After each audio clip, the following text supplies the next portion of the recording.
नमस्कार, आप देख रहे हैं लोकतंत्र और मैं हूं आपके साथ नेहा दुबे। लोकतंत्र में आज हम बात करेंगे किसानों की, बात करेंगे 3 कृषि कानून की। देश का अन्नदाता आंदोलन पर है और मिट्टी से सोना उगाने वाले किसान कई दिनों से सड़क पर संग्राम कर रहे हैं। सड़क पर हजारों किसान अपने हक के लिए हल्ला बोल रहे हैं, अपने फसल की सही कीमत के लिए दिल्ली की सरकार से लगातार गुहार लगा रही हैं। दूसरों का पेट भरने वाला किसान आज खुद भूखा है। धरती का सीना चीरकर अपने पसीने से जमीन को सींचने वाला किसान अपना हक मांग रहा है, उस सरकार से गुहार लगा रहा है जिसको अपने हक की बात करने के लिए दिल्ली की तख्त पर बैठाया है। सरकार ने किसान के लिए 3 कानून बनाए जिस पर किसानों को ऐतराज है। इसीलिए सरकार से अपनी बातें मनवाने के लिए किसानों ने दाना पानी लेकर दिल्ली में डेरा डाला हुआ है। वहीं दरअसल कई बातों को लेकर दुविधा भी बनी हुई है, कई बातों से उनके मन में डर भी बना हुआ है। किसानों को सबसे बड़ा डर न्यूनतम समर्थन मूल्य खत्म होने का है, क्योंकि इस बिल से सरकार ने कृषि उपज मंडी समिति यानी कि मंडी से बाहर भी कृषि कारोबार का रास्ता खोल दिया है। किसान कहते हैं कि सरकार ने बिल में मंडियों को खत्म करने की बात कही है, लेकिन लिखित में नहीं दी है। किसानों को डर है कि इस बिल के जरिए 1 कंट्री 2 मार्केट वाली नौबत पैदा हो सकती है, क्योंकि मंडियों के अंदर टैक्स का भुगतान होगा और मंडियों के बाहर कोई टैक्स नहीं लगेगा। किसानों की इस चिंता के बीच राज्य सरकारों को भी डर सता रहा है कि अगर निजी खरीदार सीधे किसानों से अनाज खरीदेंगे तो उन्हें मंडियों से मिलने वाला टैक्स नहीं मिलेगा। अब सवाल यही है कि क्या सरकार किसानों के डर को दूर करेगी? क्या किसानों की हर मांग को सरकार मानेगी? रिपोर्ट देखिए।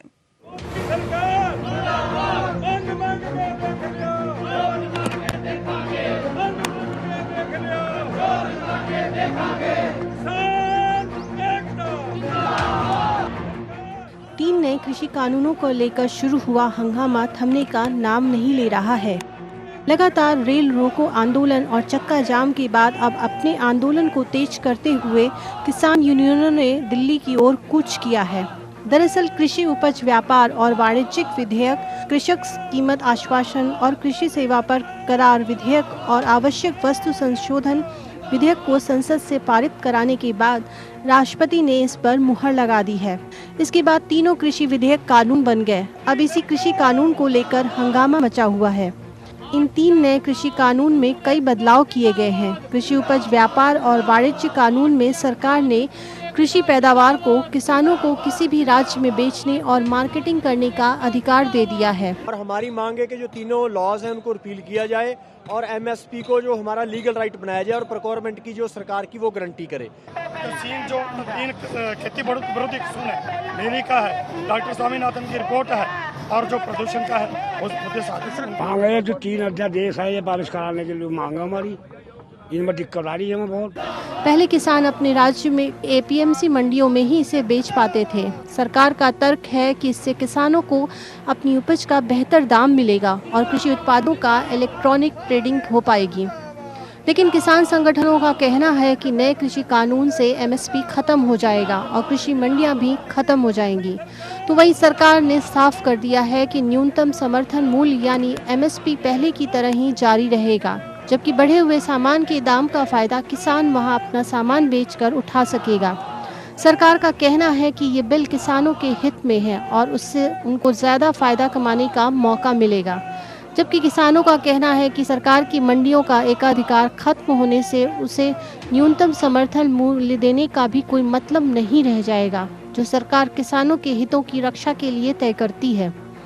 वहीं विवाद कॉन्ट्रैक्ट फार्मिंग को लेकर भी है। किसानों को डर है कि कॉन्ट्रैक्ट फार्मिंग कानून किसी भी विवाद के मामले में बड़ी कॉर्पोरेट और कंपनियों का ही पक्ष लेगा, क्योंकि विवाद होने पर किसानों को कोर्ट जाने का अधिकार छीन लिया गया है। विवाद का समाधान एसडीएम और डीएम के हाथ में ही रहेगा, जो सरकार की कठपुतली है। हमारी जो सरकार 3 किसान विरोधी बिल लेकर आई है उनको वापस करवाने का, जब तक सरकार उन तीनों बिलों को वापस नहीं करेगी हम यहाँ से जाने वाले नहीं हैं। हम मांग कर रहे हैं, हम तो मांग कर रहे थे डॉक्टर स्वामीनाथन आयोग की जो रिपोर्ट है हम उसे लागू करने की मांग कर रहे थे, लेकिन सरकार ने हमारे ऊपर ये 3 काले कानून और थोप दिए जिन्होंने हम किसानों का गला घोट लिया है। कृषि बिल के अलावा किसान संगठन बिजली संशोधन बिल 2020 को भी वापस लेने की मांग कर रहे हैं। अब 3 कृषि कानून का मुद्दा इतना बड़ा हो चुका है कि सालों से एनडीए का हिस्सा रहे शिरोमणि अकाली दल ने विरोध जताते हुए एनडीए को छोड़ दिया है। कांग्रेस समेत सभी विपक्षी दल इस कानून के विरोध को हवा दे रहे हैं। एक सर्वे से पता चला है कि देश में आधे से अधिक किसान इसके विरोध में हैं, लेकिन इनमें से 1/3 को इन कानूनों के बारे में कोई जानकारी ही नहीं है। ऐसे में सवाल ये है कि क्या किसानों का विरोध इस कानून को जाने समझे बिना हो रहा है? क्या किसान हित की आड़ में राजनीति हो रही है? आखिर कृषि कानून के विरोध की असली वजह क्या है? Bureau report. तो इससे पहले पीएम मोदी किसानों को समझाने की कोशिश कर चुके हैं कि ये कृषि कानून जो है वो किसानों के लिए कैसे फायदेमंद है और इससे कितना किसानों को फायदा मिलेगा। पीएम ने क्या कुछ कहा था, ये आपको सुनवाते हैं। किसान को अब नए विकल्प भी मिले हैं और छल से, धोखे से उसे बचाने के लिए कानूनी संरक्षण भी मिला है। सरकार की तरफ से प्रकल्प, किसान के लिए विकल्प और दोनों साथ साथ चले तभी देश का कायाकल्प होता है। बीते कुछ समय से हम एक नया ट्रेंड देख रहे हैं। हम अब देख रहे हैं कि अब विरोध का आधार फैसला नहीं बल्कि भ्रम फैलाकर, आशंकाएं फैलाकर फिर तो भविष्य में ऐसा होगा, फिर तो भविष्य में ऐसा होगा, अब तो ये होने वाला है, उसको आधार बनाया जा रहा है। ये वही लोग हैं जिन्होंने दशकों तक किसानों के साथ लगातार छल किया है। तो देश का कायाकल्प कैसे होगा, इसी बात को प्रधानमंत्री नरेंद्र मोदी ने बताया है कि किसानों और सरकारों को दोनों को साथ साथ चलना होगा, उसी से देश का कायाकल्प होगा। लेकिन किसान सड़कों पर है और देश की सरकार इस समस्या के समाधान के लिए लगातार कोशिशें कर रही है। ऐसे में खास मेहमान हमारे साथ मौजूद हैं, उनसे आज हम तफसील से चर्चा करेंगे। इस कानून के बारे में भी चर्चा होगी और बात ये भी होगी जो किसान सड़कों पर है, क्या वाकई ये कहा जा सकता है कि किसान अपनी समस्याओं को लेकर सड़कों पर है या फिर ये पूरा घटनाक्रम जो है वो राजनीति से प्रेरित है। खास मेहमान जो हमारे साथ मौजूद हैं उनसे आपका तारुफ करा देते हैं। सुनील कौशिक जी हमारे साथ हैं, वरिष्ठ पत्रकार हैं। शेखर कपूर जी हमारे साथ हैं और मुकेश सिंह जी भी हमारे साथ हैं, सभी पत्रकार हैं वरिष्ठ। बहुत स्वागत है आप सभी का हमारे खास कार्यक्रम में। सबसे पहला सवाल मेरा मुकेश कुमार सिंह जी आपसे है, क्योंकि एक बेहतर तरीके से यहाँ हमें समझाने की कोशिश करें सर, ये क्योंकि ये जो कानून है कृषि कानून, किसान इसको लेकर सड़क पर है, कह रहे हैं कि ये तो हमारे हित में नहीं है, लेकिन क्या वाकई आपको लगता है कि इस आंदोलन की जरूरत थी? क्या वाकई आपको लगता है कि इस तरह के प्रदर्शन की जरूरत थी या फिर ये पूरा घटनाक्रम जो है वो राजनीति से प्रेरित आप समझते हैं सर? देखिए नहीं, मुझे लगता है कि राजनीति से प्रेरित जो लोग कहते हैं कि किसी का विरोध, किसी का गुस्सा, किसी का आंदोलन, जो सड़क पे इस ठंड में भूखे प्यासे अपना घर परिवार छोड़ करके, उसमें हर वर्ग हर उम्र के लोग हैं, ये कह देना कि ये लोग राजनीति से प्रेरित हैं, ये लोग भ्रमित हैं, ये मुझे लगता है लोकतंत्र के सामान्य उसूलों के खिलाफ है। अगर ये भ्रमित भी है तो भी समाज के बाकी अंगों का, सरकार का खास तौर से और राजनीतिक दलों का ये फर्ज बनता है कि वो इनके भ्रम को दूर करें। सरकार का जो काम है भ्रम को दूर करने का, सरकार तो अपने सहयोगी दल का भ्रम नहीं दूर कर पाई, अकाली दल क्यों छोड़ के चले गए? ये कमियां हैं। अगर सरकार ये कहती है कि हम आपके लिए, किसानों के लिए एक बहुत अच्छी युगांतरकारी चीज लाए हैं, तो भैया किसानों को क्यों ये यकीन नहीं हो रहा है? ऐसा कैसे हो सकता है कि आप मेरे सामने कहें कि साहब ये मैं पानी लाया हूँ, इससे आपकी प्यास बुझेगी, और मैं आपसे कहूँ कि नहीं मुझे यकीन ही नहीं है। कुछ एक बातें ऐसी हैं जो तर्क के आधार पर कहीं नहीं टिकती। राइट, आप देखिए, वो बात अलग है कि राजनीतिक लोग हैं, राजनीति तो करेंगे ही, और राजनीति नहीं करेंगे तो फिर क्या करेंगे? जो लोग कानून लेके आए वो क्या राजनीति करने के लिए नहीं लाए? तो ये बयान दे रहे हैं कि आज से पहले किसानों के लिए कुछ नहीं हुआ या जो हुआ वो बहुत नाकाफी था, तो क्या वो राजनीतिक बातें नहीं है? राजनीतिक लोग राजनीतिक बातें करेंगे ही, लेकिन हाँ, जिन पे उसका असर पड़ता है वो किसकी राजनीति को, किनकी बातों को कितना सही और प्रामाणिक समझता है, इसी से चीजें निर्धारित होती हैं। अब आज अगर किसान आंदोलनरत है, सड़क पे उतरा हुआ है, और आप कहिए कि नहीं साहब ये आंदोलन राजनीति से प्रेरित है, तो फिर आप उसे बातचीत के लिए क्यों बुला रहे हैं? फिर तो आपको बातचीत के लिए नहीं बुलाना चाहिए। तो इसलिए ये बातें सब पॉस्चरिंग है जो सरकार की तरफ से की जा रही हैं, की जाती है। बुनियादी बात यह है कि भैया अगर तुम सरकारों के हित के लिए, कोई किसानों के हित के लिए अगर आप कुछ कर रहे हो, तो किसानों को इस बात पर यकीन क्यों नहीं है?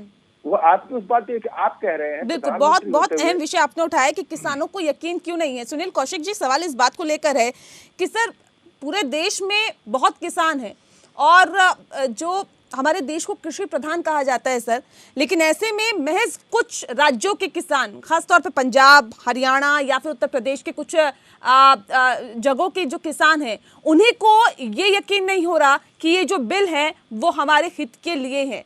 सर बाकी जो किसान हैं वो तो शांत है, लेकिन ऐसे कुछ जगहों के जो किसान हैं वो कहीं ना कहीं इस तरह के उग्र आंदोलन को और ज्यादा उग्र बनाने की कोशिश कर रहे हैं। क्या वजह इसके पीछे मानते हैं कि कुछ किसान जो है इसके विरोध में है तो कुछ समर्थन में? देखो नेहा, ये लगता है यार, जितने भी बड़े आंदोलन आप देखोगे तो हमेशा दिल्ली, उत्तर प्रदेश, हरियाणा और पंजाब के किसानों ने ही अग्रणी भूमिका निभाई है, क्योंकि ये दिल्ली के इर्द गिर्द के इलाके हैं। दूसरे राज्यों से बहुत कम संख्या में लोग आ पाते हैं और बहुत कम संख्या में बात अपनी रख पाते हैं, लेकिन ये 4-5 प्रदेश रहते हैं जहाँ इनके किसानों के संगठन भी बहुत सक्रिय हैं और राजधानी के नज़दीक हो जाने के कारण जितने भी बड़े आंदोलन होते हैं तो ये सबसे पहले आगे निकल के आते हैं। दूसरी बात, जब कोई हम किसी भी क्षेत्र में चेंज करने का प्रयास करते हैं तो कहीं ना कहीं दो चीज़ें मिलाते हैं। या तो किसानों के साथ हमने व्यापारियों को मिलाने का प्रयास सरकार ने किया है, तो किसानों के हित के साथ साथ व्यापारियों के हित की भी बात होनी चाहिए, किसानों को समझना पड़ेगा। दूसरी बात, बार बार एमएसपी रेट के लिए बात हो रही है, उसमें ये लिखा गया है कि एमएसपी रेट के लिए प्राइवेट जो व्यक्ति है जो कॉन्ट्रैक्ट फार्मिंग करेगा वो बाध्य नहीं है, केवल मंडी में एमएसपी रेट पे माल खरीदा जाएगा। कई मेरी व्यापारियों से बात हुई मेरी, उनका बिल्कुल स्पष्ट कहना था कि जब हम कॉन्ट्रैक्ट फार्मिंग करेंगे किसानों के साथ तो पहले हमको धन देना पड़ेगा, और जब हम धन दे करके वो खेती कराएंगे तो हम एमएसपी रेट पे माल खरीदने के लिए बाध्य क्यों होंगे? फिर तो हम बिना धन लगाए हुए एमएसपी रेट से सीधा माल खरीद लेंगे, फिर हमको धन लगाने की आवश्यकता क्या है? नियम कानूनों में बदलने की हमको आवश्यकता क्या है? दूसरी बात, सरकार ये चाहती है इस बिल के माध्यम से कि जो किसानों को ऋण 60,000 से 90,000 करोड़ के आसपास जो हर वर्ष दिया जाता है, 4% वार्षिक की उसकी जो होती है, लोन होती है, तो वो खत्म करना चाहती है सरकार। जितने भी कॉन्ट्रैक्ट फार्मिंग होगी तो छोटे छोटे या बड़े बड़े व्यापारी हैं वो किसानों को धन मुहैया कराएंगे, उस आधार पर जो फसल वो चाहेंगे वो फसल उगाएंगे और उसकी एक रेट निर्धारित करेंगे। दूसरी बात आई है कि किसानों की ये बात कहीं तक जायज़ है कि धारा 19 के अंतर्गत जो सिविल कोर्ट का उनको अधिकार दिया गया है वो इसमें ख़त्म कर दिया गया है। व्यापारियों का ये कहना है कि हम जब बड़े क्षेत्र से लोग किसानों की तरफ जाते हैं तो वहाँ किसानों की संख्या बहुत ज़्यादा होती है, किसानों से ही हम मजदूरी कराएंगे, किसानों से ही हम खेती कराएंगे। यदि ऐसी कोई बात आती है कि जिससे हमारे और किसान के बीच मनमुटाव आ जाता है और वो मामला सिविल कोर्ट में चला जाता है तो मुझे लगता है उसमें बरसों लग जाएंगी। तो ये व्यापारियों का ध्यान सरकार ने रखा है कि सिविल कोर्ट से जो हटा करके उन्होंने ब्यूरोक्रेसी पर रखा है, तहसीलदार, एसडीएम और डीएम कोर्ट उसको सुन के निपटारा करेंगे।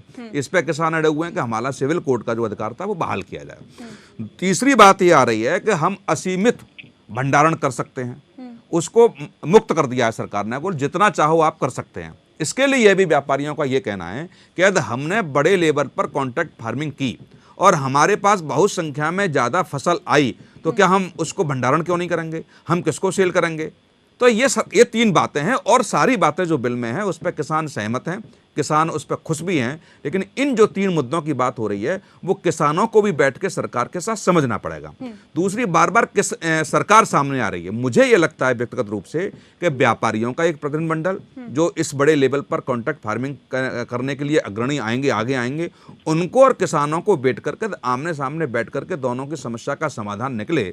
सरकार केवल देखे कि वास्तव में किसकी बात जायज है, किसकी बात नाजायज है, तो समस्या का समाधान निकल सकता है। दूसरी आप बात देखेंगे 3 बजे और एक 7 बजे मीटिंग हुई है। 3 बजे केवल सरकार ने पंजाब के किसानों से बात की है और 7 बजे उत्तर प्रदेश, हरियाणा, दिल्ली और उत्तराखंड के किसानों से बात करने का प्रयास किया है। तो ये लग रहा है, सरकार को भी ये लग रहा है कहीं ना कहीं राजनीति पंजाब से ज्यादा हो रही है, क्योंकि पंजाब के साथ किसी राज्य को नहीं रखा गया है और वहां के मुख्यमंत्री और कांग्रेस की वहां सरकार भी है, तो वहां जिस तरीके से आंदोलन को हवा पंजाब से दी गई है, वो केंद्र सरकार इस बात को समझती है कि कहीं ना कहीं सरकार का वहां समर्थन है।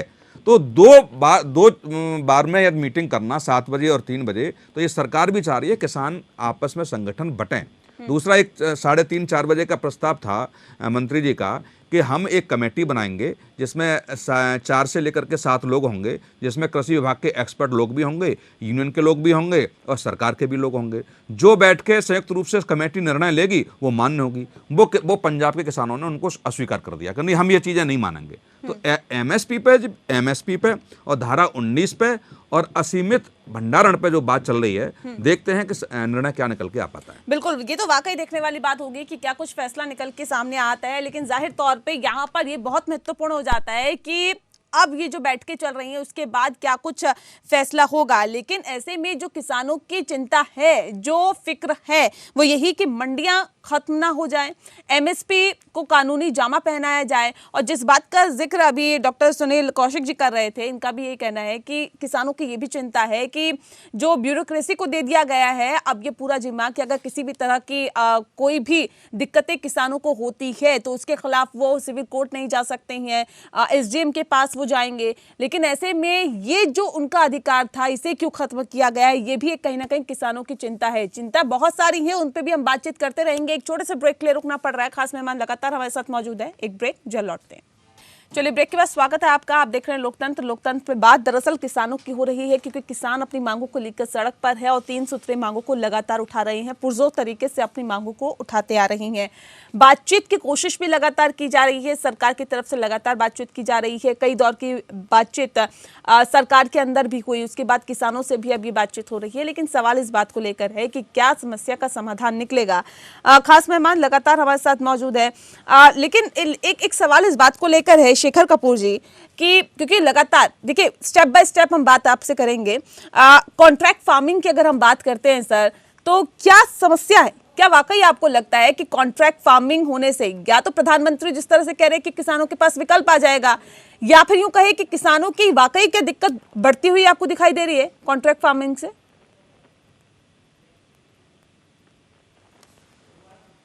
शेखर जी, शेखर कपूर जी, आवाज मिल पा रही है आपको? हाँ, आपको आवाज आ रही है? जी, आपकी आवाज मुझे मिल पा रही है सर। सवाल इस बात को लेकर है कि एक तरफ प्रधानमंत्री कहते हैं कि कॉन्ट्रैक्ट फार्मिंग से अब किसानों को और विकल्प मिलेंगे, जिससे कि वो अपनी जो फसल है वो किसी भी कंपनी के साथ कॉन्ट्रैक्ट कर अच्छे दामों में बेच सकते हैं। लेकिन ऐसे में सवाल इस बात को लेकर है, किसान इसका लगातार विरोध कर रहे हैं। क्या वाकई आपको लगता है कि ये विरोध जायज है जिसको लेकर किसान सड़कों पर है? और अगर हाँ, तो क्या इशू है, क्या दिक्कत है सर कॉन्ट्रैक्ट फार्मिंग से? देखिए, सबसे बड़ी बात तो ये है कि जहां तक मैं ये समझ रहा हूं कि कहीं ना कहीं से किसानों और केंद्र सरकार के प्रतिनिधियों के बीच में संवादहीनता बनी हुई है। कहीं ना कहीं से ये लगता है कि आखिर सिर्फ ये जो मसला है, जो दिल्ली के अंदर आकर जो पंजाब के किसान जुटे हैं, सिर्फ पंजाब के ही किसान क्यों जुटे हैं? क्यों मध्य प्रदेश के किसान नहीं आए? क्यों छत्तीसगढ़ के किसान नहीं आए? क्यों राजस्थान के जो है किसान नहीं आए? क्यों दक्षिण भारत के राज्यों के किसान क्यों नहीं आए?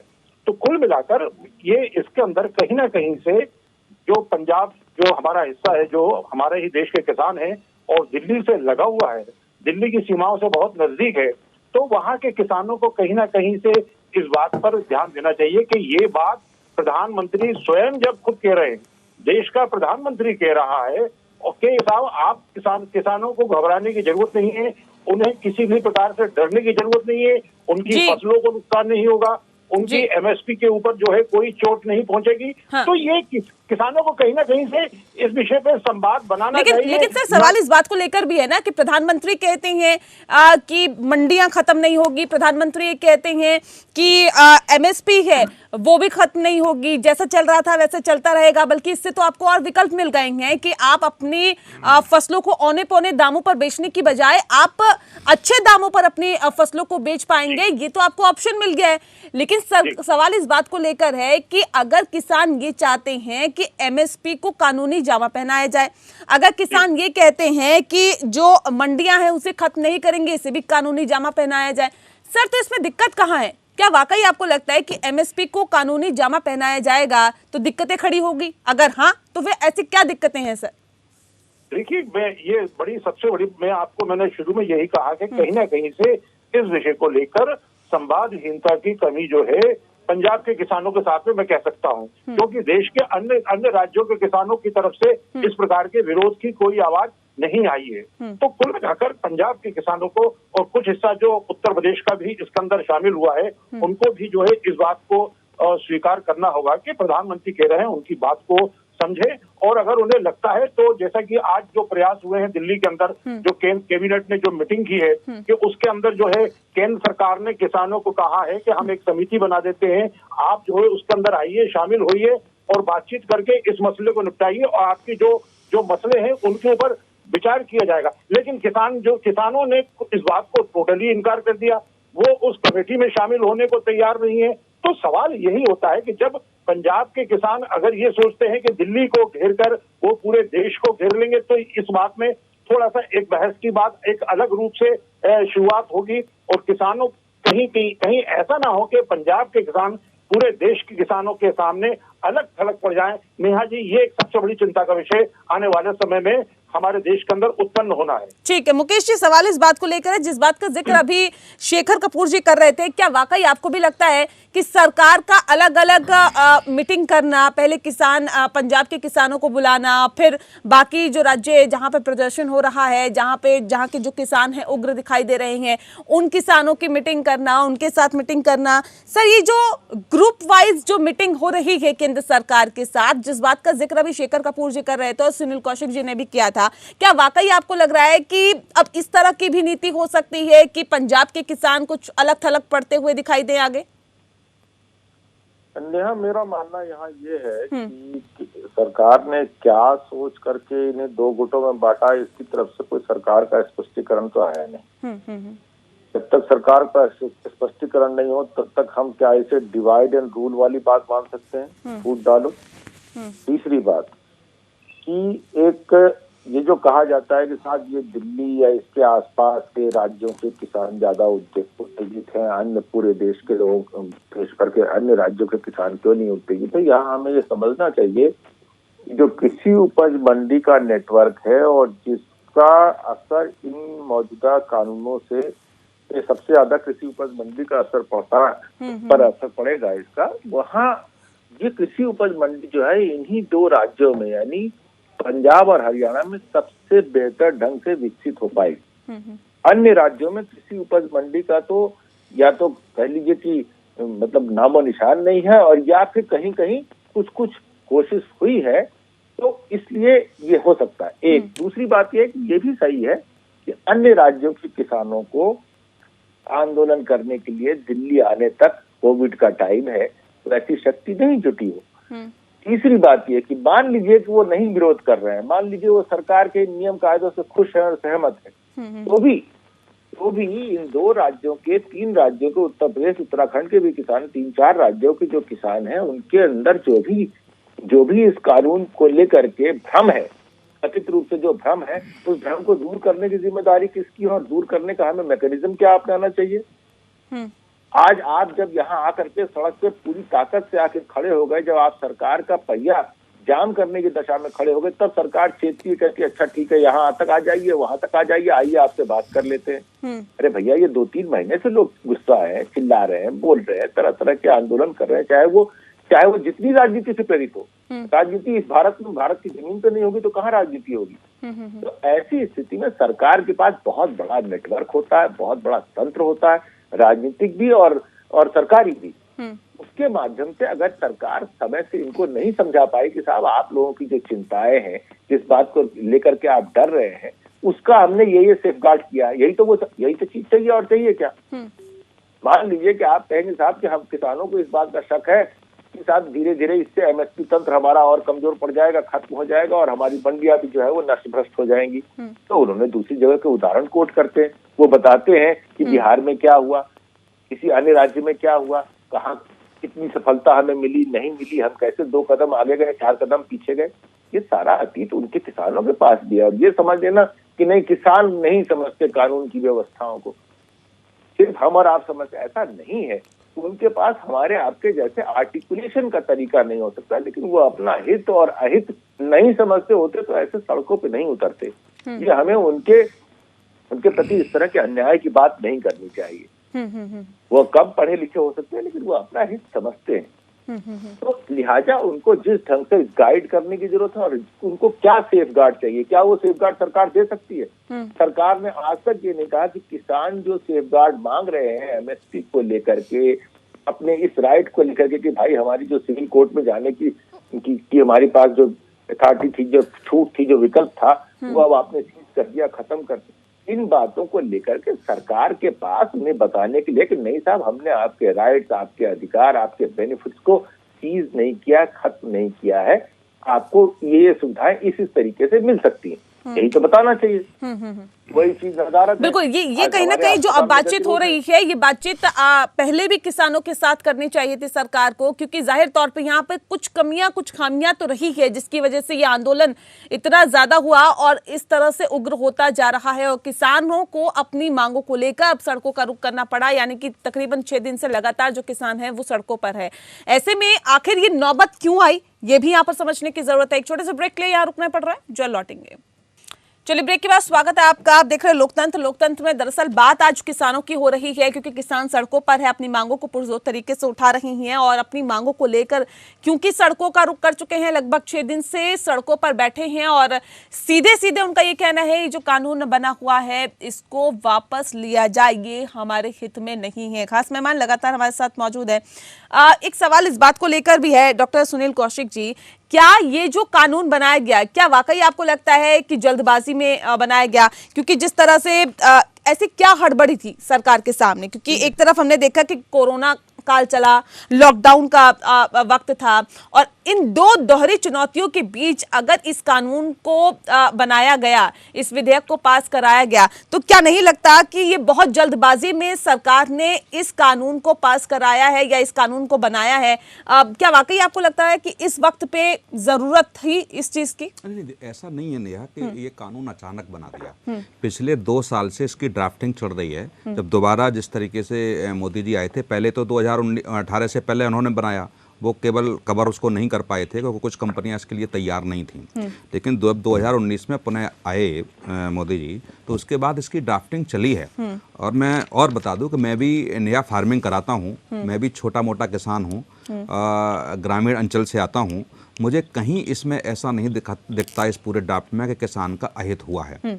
क्योंकि कुछ लोग जो कमेटी में थे, मेरी उनसे भी वार्ता हुई, जैसे एमएसपी रेट के लिए किसान चिल्ला रहे हैं कि एमएसपी रेट को में कवर किया जाए सारी चीज़ें। पहले क्या था कि एमएसपी रेट से नीचे खरीदने पर दंडात्मक कार्रवाई होती थी, दंड मिलता था उसको, कुछ न कुछ फिक्स चार्ज उस पर होते थे। लेकिन अब ऐसा नहीं है। पहले क्या था, किसान केवल मंडी में ही सेल कर सकता था। मंडी का शुल्क जो था 1%, किसी का 2.25%, किसी का 3%, सफाई वफाई कर लगाकर लगभग 3% लगभग किसान को देना पड़ता था। अब किसान क्या है, कहीं भी मंडी से बाहर दूसरे प्रदेश में जाकर के अपने माल को सेल कर सकता है इसमें। दूसरा क्या है कि एमएसपी रेट पर यदि पूरे देश का हम सर्वे करें, जो सरकार के पास सर्वे रिपोर्ट आई, और एक्चुअल बिल्कुल मैं सहमत हूँ उसमें कि 6 से 8% ऐसे किसान हैं जो एमएसपी रेट पर माल बेचते हैं। सर एक सेकंड मैं आपको रही हूं। आपने कहा कि कहीं पर भी जाके किसान अपनी फसलों को बेच सकता है। सर, सवाल इस बात को लेकर है, कहीं पर भी जाके किसान अपनी फसलों को तो बेच सकता है, लेकिन अगर किसी तरह का डिस्प्यूट होता है किसान और कारोबारी के बीच में, सर सवाल इस बात को लेकर है कि अब किसान, अगर पंजाब का किसान है वो हरियाणा में जाकर अपनी फसलों को बेचता है, तो हरियाणा में जाकर ही अगर किसी तरह की दिक्कतें होती है, डिस्प्यूट होता है उस कारोबारी के साथ, तो हरियाणा में जाकर उसको कंप्लेंट दर्ज करवानी पड़ेगी, हरियाणा में जाकर उसको एसडीएम के पास जाना पड़ेगा। मैं भी इसका एग्जांपल दे रहा हूं। सवाल इस बात को लेकर है, किसान के इतने पचड़े में पड़ना चाहता है क्या सर? उत्तर प्रदेश का किसान अभी पंजाब में सामान सेल करने के लिए गया, हाँ। पंजाब ने वो माल खरीदने से मना कर दिया, हाँ। उसने उसके खिलाफ एफआईआर कराई, एफआईआर करा के जांच सेटअप हुई और जितना भी माल का नुकसान हुआ वो देना पड़ा उनको। दूसरी बात ये नहीं है कि मैं किसी भी चीज में भर करके मैं कहीं भी माल बेच दूंगा, पहले उसके संबंध होंगे, यदि वो दूसरे प्रदेश में जाता है तो वो मंडी समिति में ही जाएगा, कहीं ऐसा नहीं है। और दूसरी चीज क्या है कि व्यापारी जो हैं इसमें जो ड्राफ्टिंग हुई, व्यापारी बड़े बड़े अपने फार्म बनाएंगे वहाँ सेल करने के लिए, जहाँ रखा जाएगा, जहाँ सिस्टम पूरा तैयार होगा। दूसरा एक चीज है कि एमएसपी रेट पे मैंने कहा 6 से 8% किसान सेल करते हैं, 92% किसान बिचौलियों के माध्यम से सेल करते हैं, तो सरकार किनका ख्याल रखेगी, 8% लोगों का या 92% लोगों का? दूसरी बात जो सिविल कोर्ट का मामला है धारा 19 का, मैं फिर कह रहा हूँ, ये जो सड़कों पे है सर, ये 8% है या 92% है? नहीं, मुझे तो लगता है 8% है। आप 92% होते और इससे सहमत हो गए, किसान समझे ना, उसमें से कितने लोग नेतृत्व करने वाले हैं? आपने, हम लोगों ने तमाम जाकर के देखा, उनको ड्राफ्ट के बारे में जानकारी नहीं है, कौन सा ड्राफ्ट आया है, किस लिए आए हैं, किन मुद्दों पे है। तो जो छोटा किसान है, जो बिना पढ़ा लिखा किसान है, जो लाठी लेके चल रहा है, बुजुर्ग गया वैसा है, उसे पता ही नहीं है क्या है, उनका नेतृत्व करने वाले कौन है, वो उनको गुमराह करके लेके आए हैं। दूसरी बात यह है कि 92% किसान या बिचौलियों के माध्यम से अब तक सेल करते आए हैं, तो अचानक 92% एमएसपी रेट पे बेचने लगेंगे, ये सवाल ही नहीं उठता। दूसरा रहा कि धारा 19 में सिविल कोर्ट में जो अधिकार किसान को दिए गए वो खत्म कर दिए गए। उसका भी एक कारण है। उसका कारण यह है कि कॉन्ट्रैक्ट फार्मिंग पे जो भी व्यापारी कॉन्ट्रैक्ट किसी किसान से करता है, जैसे किसी गांव में गया और गांव में उसने 10 या 15 या 20 किसानों से कॉन्ट्रैक्ट किया, तो कॉन्ट्रैक्ट करने का मतलब क्या है, पहले वो पेमेंट करेगा। जैसे उसने आलू किया तो आलू का पेमेंट करेगा। आलू में पर एकड़ करीब 25,000 30,000 रुपए खर्च आता है, मैं कराता हूं आलू। अब यदि किसी व्यापारी ने मुझसे कॉन्ट्रैक्ट किया तो इतना पेमेंट उसको मुझे देना पड़ेगा।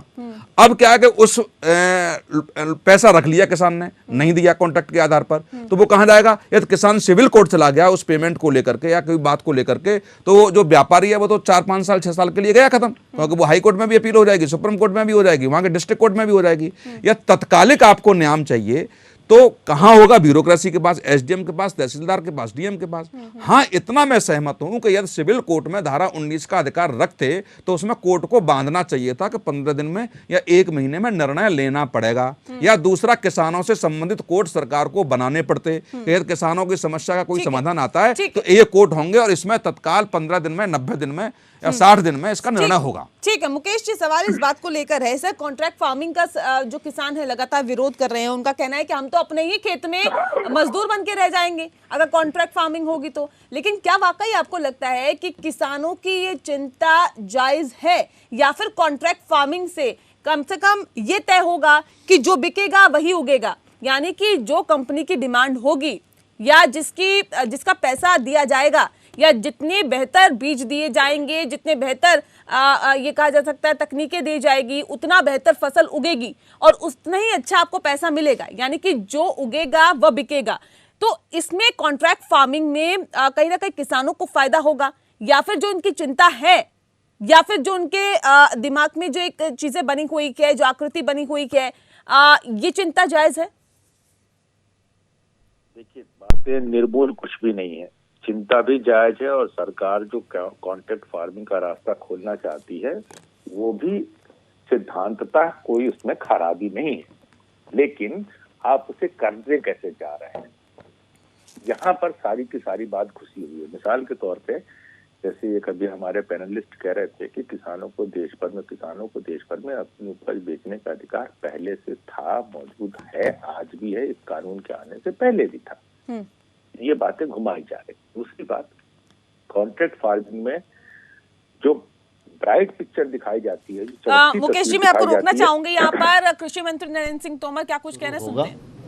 और परसों तक ये लोग भी इशू अपने लेकर आएंगे और उन पर जिंदवार फिर चर्चा की जाएगी। क्या किसी तरह की कमेटी के सुझाव आप लोगों ने दिया, किसानों ने माना, इस पर तय हो गया है? नहीं, सामान्य तौर पर हम सब लोग चाहते थे कि एक छोटा ग्रुप बने, लेकिन सभी यूनियंस का कहना यह था कि सब लोग एक साथ मिलकर बात करेंगे तो सरकार को सबसे मिलकर बात करने में भी कोई आपत्ति नहीं। क्या लगता है कि सरकार ये प्रदर्शन को समाप्त करा लेगी, किसानों को खुश कर लेगी? स्वाभाविक रूप से हम तो किसान भाइयों को ये आग्रह करते ही हैं कि वो आंदोलन स्थगित करें और वार्ता के लिए आएं, लेकिन ये फैसला करना किसान यूनियन पर और किसानों पर निर्भर है।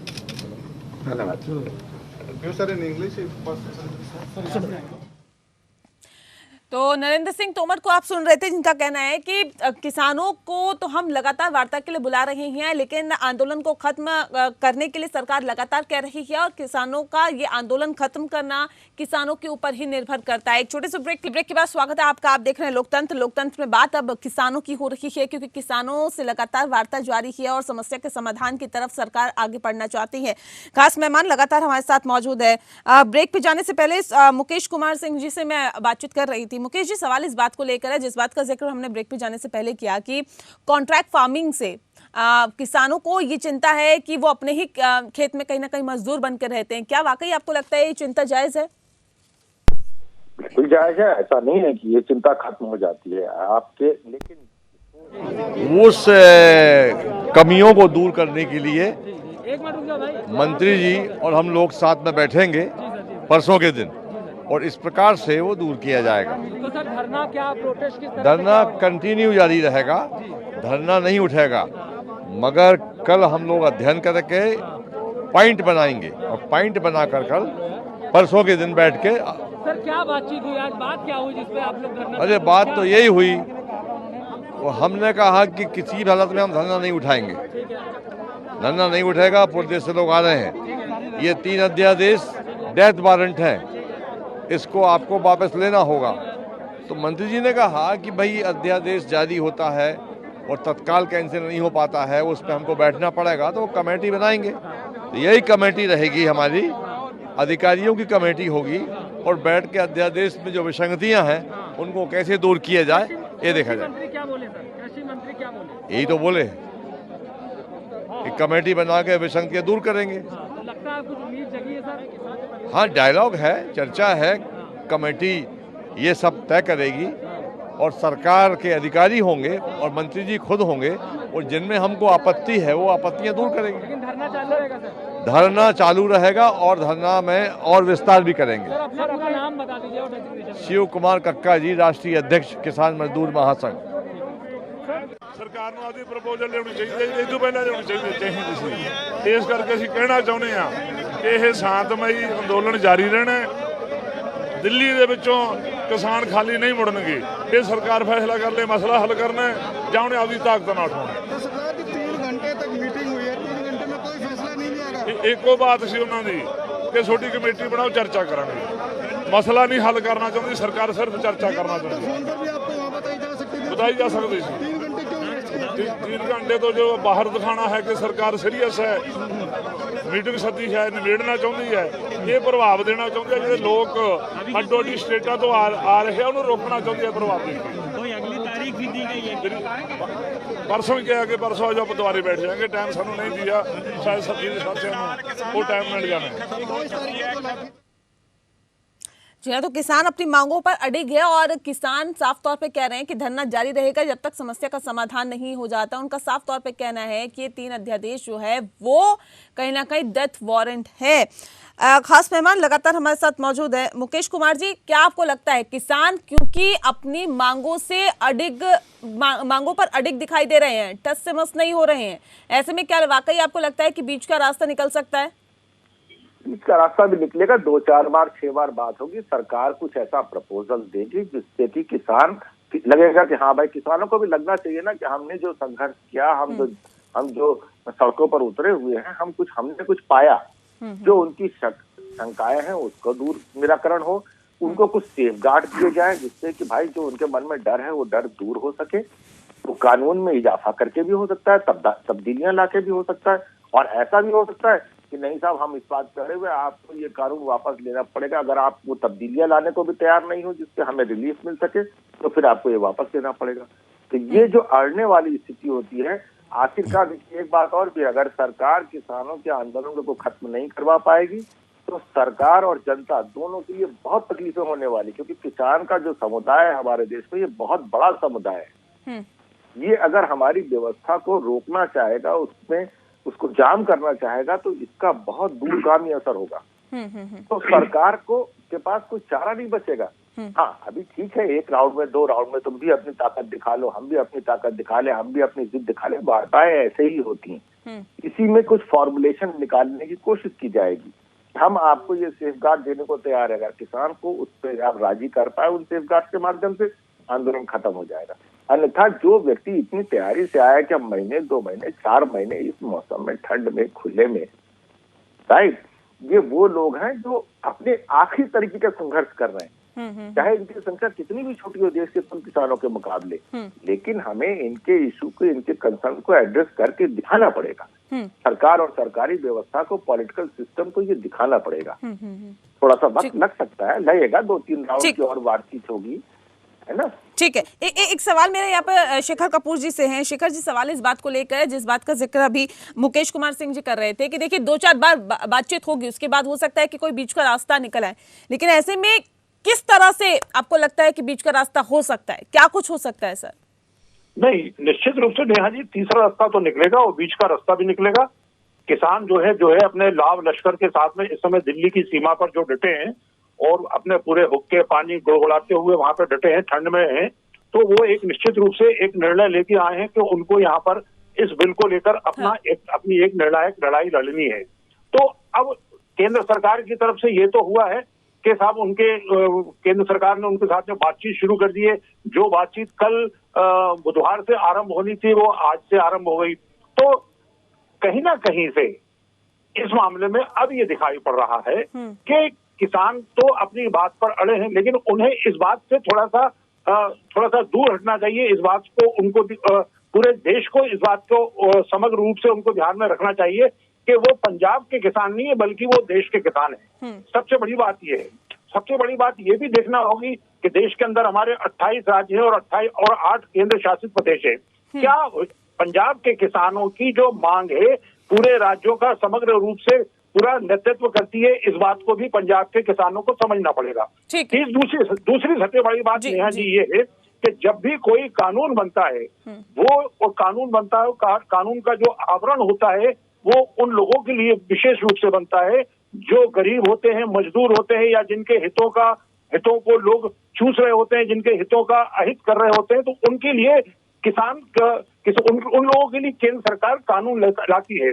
और जो लोग संपन्न लोग रहते हैं उन लोगों को निश्चित रूप से इस प्रकार के कानूनों से कहीं ना कहीं से कोई दिक्कत होती है। तो ठीक है, पंजाब ठीक है के सर, ठीक है। किसानों को सुनील कौशिक जी, सवाल इस बात को लेकर है क्योंकि ये जो बैठक रही बेनतीजा रही, कोई नतीजा निकल के भी क्योंकि सामने नहीं आया। 3 दिसंबर को एक बार फिर से बैठक होगी। उस बैठक में हालांकि वाकई देखने वाली बात होगी कि क्या कुछ निकल के सामने आता है, लेकिन 2022 तक सरकार कहती है किसानों की आय को दोगुना कर दिया जाएगा। क्या हम माने कि ये जो कानून है उसे ट्रैक पर ले जाने के लिए किसानों के लिए है, या किसान इसको समझ नहीं पा रहे? और दूसरा सवाल मेरा ये भी है सर, क्योंकि अब सरकार जितनी कोशिशें कर रही है, जितनी मशक्कत कर रही है किसानों को समझाने की, क्या नहीं लगता कि ये वक्त रहते किया जाना चाहिए था? काफी लेट हो गया इसमें। नहीं, ऐसा नहीं है नेहा। सरकार के प्रतिनिधियों ने, वहाँ के राज्यों के मुख्यमंत्रियों ने बात की है, जो भी संगठन के पदाधिकारी हैं, समझाने का प्रयास भी किया है। छोटे छोटे उन्होंने कार्यक्रम भी रखे किसानों को समझाने के लिए, लेकिन नहीं हो सका कि वो समझ पाए। दूसरी रहा कि किसान की दोगुनी आय 2022 तक होगी कि नहीं होगी, इस पर मैं बिल्कुल सहमत नहीं हूँ कि कोई भी सरकार हो, बीजेपी हो या कांग्रेस हो। आज कांग्रेस किसानों के साथ खड़ी है। स्वामीनाथन रिपोर्ट जो 2004 में बना, स्वामीनाथन आयोग, उसने अक्टूबर 2006 में रिपोर्ट सौंप दी सरकार को। 2006 से लेकर के 2014 तक कांग्रेस की सरकार रही। उस स्वामीनाथन रिपोर्ट पे क्या हुआ ये सारा देश जानता है। यदि हम 13 और 14 के शुरू के यदि लोकसभा के और राज्यसभा की कार्रवाई देखेंगे तो यही बीजेपी बड़ा अग्रणी होकर के किसानों के साथ खड़ी थी। ये स्वामीनाथन रिपोर्ट को लागू करने के लिए इन्होंने भी बड़े बड़े आंदोलन किए। यदि उठा करके हम उन कार्रवाई को देखें, ये लग रहे थे कि सबसे हितैषी बीजेपी है किसानों की। और आज देखा जाए तो स्वामीनाथन रिपोर्ट पर चर्चा नहीं होती है 2014 के बाद, हम इसको लागू करेंगे नहीं करेंगे। ये एक नया फॉर्मूला निकाल के लेकर के आए कि किसानों की आय हम दोगुनी कर देंगे। तो ये सब राजनीतिक दल हैं, सत्ता में बने रहने के लिए क्या कर सकते हैं क्या नहीं कर सकते हैं सारे लोग जानते हैं। केवल गुमराह करने के अलावा कुछ भी नहीं है। यदि वास्तविक रूप से ये बातें समझी गई होती कि किसानों की स्थिति क्या है। आज किसान कर्जों में डूबे हुए हैं, किसानों के लिए मोदी जी सरकार आई तो क्या कहा कि इंश्योरेंस किए जाएंगे, कितने किसानों को इंश्योरेंस का पैसा मिल गया। तमाम तबाही इस समय लेकर के ओले पड़े या वर्षा ने फसल खराब कर दी। सर्वे कराया ना, कितने लोगों को पड़े, 18% किसानों को ही पैसा मिल पाया। आप बताइए 82% किसानों को वो पैसा नहीं मिल पाया। आखिर वो कंपनियां जो हैं, तो जितना भी पैसा उन्होंने किसानों को दिया उसका 10 गुना पैसा तो वो वैसे ही लेके चली गई जो किसानों ने इंश्योरेंस के रूप में दिया। तो ये सब व्यवस्थाएं ऐसी हैं, वास्तव में किसानों को पढ़ लिख करके स्वयं मोर्चा संभालना पड़ेगा। और ये स्थिति जो आज की स्थिति जो आंदोलन की आई है, मुझे लगता है किसान यूनियन से जुड़े प्रतिनिधियों को ये समझना होगा कि आखिर में किसान हित में है या नहीं है। केवल बेवजह आप किसी पार्टियों के माध्यम से आप आंदोलन करेंगे। दूसरा, जब कोई चीज एक्सपेरिमेंट होता है, कोई भी सरकार हो या हम लोग भी घर में एक्सपेरिमेंट करते हैं, तो एक्सपेरिमेंट करने से पहले क्यों क्वेश्चन मार्क होंगे? यदि सरकार कह रही है तो दूसरी सरकार आके चेंज कर देगी। यदि लग रहा है बीजेपी को कि इससे कुछ हो सकता है, और मैं व्यक्तिगत तौर से कह रहा हूं कि कुछ हो सकता है इससे, क्योंकि जब तक प्राइवेट लोग वहां जाकर के पैसा नहीं लगाएंगे, जैसे मैं छोटा सा एग्जांपल दे रहा हूं कि जितने भी 5 स्टार होटल हैं उसमें से यदि कोई कॉन्ट्रैक्ट करता है तो पूरा टेंडर 1 साल का उठता है। आज का आलू 50 रुपए किलो है, यदि उनका कॉन्ट्रैक्ट 10 रुपए किलो में होगा तो उसको वो 10 रुपए किलो में ही 12 महीने देना पड़ेगा। तो जो सब्जियां गर्मियों में महंगी हो जाती हैं उनको भी उसी रेट में देना है। तो कहां फसलें उगाई जा सकती हैं यदि यहाँ का व्यापारी जहां मौसम के हिसाब से तरीके से समझाने की जरूरत है कि आखिर कॉन्ट्रैक्ट फार्मिंग से उन्हें किस तरह का फायदा होगा। एमएसपी को अगर कानूनी जामा नहीं पहनाया गया है तो इसका क्या वजह है, और बहुत सारी चीजें जिनका विरोध कर रहे हैं वे किसान, वहां पर भी उन्हें समझने की जरूरत है कि आखिर जो सरकार है वो किस ओर ये कदम उठा रही है, और जो कदम उठाया है उससे किसानों को क्या कुछ लाभ होगा और किस तरह से उनका आने वाला वक्त ये कहा जा सकता है कि बेहतर हो सकता है, उसके लिए सरकार क्या कुछ कर रही है, ये समझने की यहाँ पर जरूरत है। बहरहाल बहुत शुक्रिया आप सभी मेहमानों का हमारे साथ इस खास चर्चा में शामिल होने के लिए। इसी के साथ लोकतंत्र में इतना ही। नमस्कार।